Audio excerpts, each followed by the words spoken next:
Terima kasih pemirsa, Anda masih menyaksikan Juru Bicara. Hari ini kita membahas mengenai Digital Economy Working Group, masih bersama dengan Dirjen IKP Kementerian Kominfo Republik Indonesia, Pak Usman Kansong.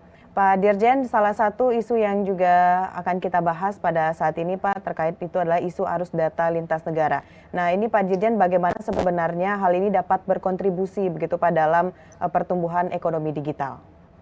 Ya, jadi memang ini isu yang paling menarik gitu, yang paling dinamis ya di antara tiga isu dalam Digital Economy Working Group.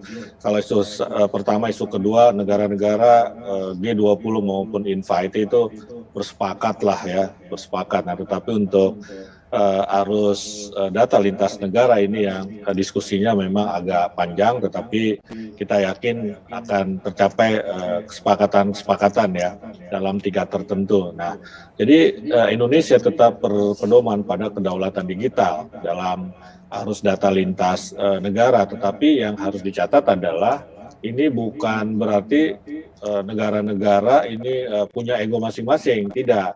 Jadi kedaulatan digital itu dalam kerangka global juga, ya artinya semua saling menghormati kedaulatan masing-masing, tetapi bukan berarti tidak boleh terjadi pertukaran data. Tetap terjadi pertukaran data karena tidak mungkin itu tidak terjadi, tetapi harus juga memperhatikan kepentingan ataupun kedaulatan negara masing-masing. Nah ini yang kita tekankan di dalam DEWG di Labuan Bajo kemarin yang ditekankan oleh Menteri Komunikasi dan Informatika. Karena kenapa kita ini kan dunia ini tidak bisa lagi menghindari masa depan yang akan bertumpu pada pemanfaatan data. Data is the king sekarang itu, kira-kira seperti itu. Dan dengan data ini kita akan bisa merumuskan berbagai kebijakan di level negara ataupun bahkan di level dunia. Jadi ada data driven policy begitu.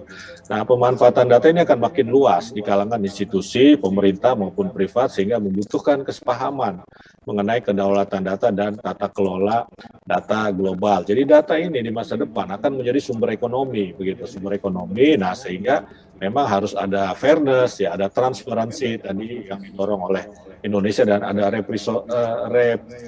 resiprokal yang bersifat timbal balik begitu.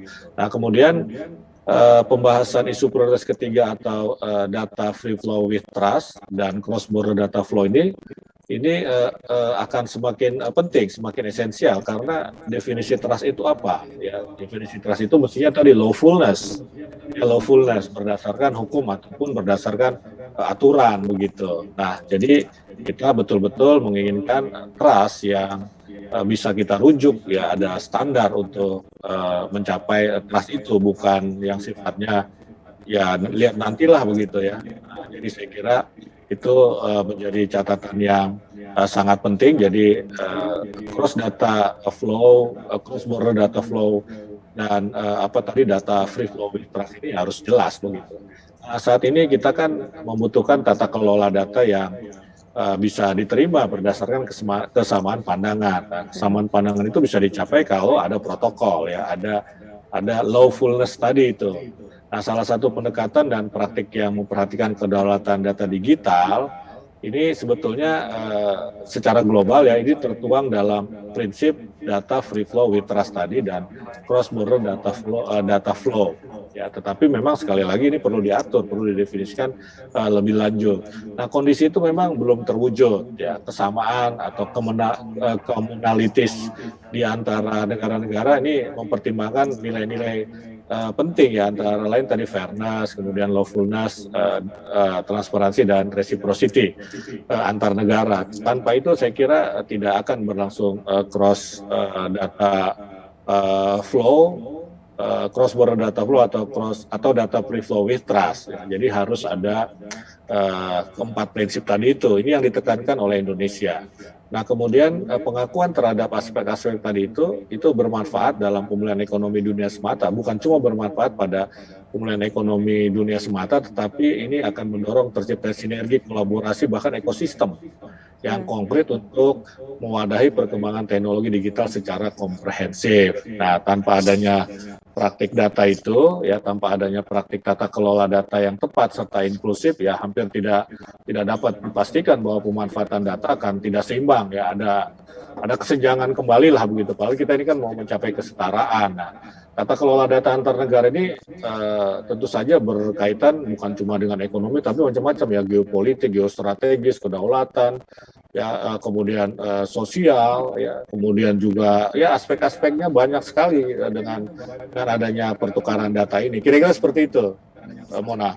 Baik, Pak Dirjen, sepertinya isu yang mengenai arus data lintas negara ini benar-benar hal yang krusial atau harus dibahas secara seksama begitu. Untuk informasi sejauh ini, Pak Dirjen, hingga saat ini dalam DDWG di Labuan Bajo sudah sejauh mana Pak pembahasan mengenai arus data lintas negara ini, Pak? Kira-kira Ya, ke depannya akan seperti apa, Pak? ya, kedepannya ini masih ada pertemuan satu kali lagi, ya kita akan terus mematangkan terutama isu yang ketiga, ya kemudian juga nanti akan ada pertemuan tingkat menteri, dan nanti dalam pertemuan tingkat menteri ini kita harapkan ada deklarasi Bali atau semacam komunike terkait tiga isu tadi itu. Tapi saya sampaikan tadi yang dua itu kan sudah relatif negara-negara bersepakatlah soal konektivitas dan pemulihan pasca COVID, kemudian soal literasi digital dan keterampilan digital itu tidak ada persoalan. Nah, yang memang terus harus dibahas secara intensif adalah yang tema ketiga. Kita mudah-mudahan bisa menghasilkan kesepakatan di pertemuan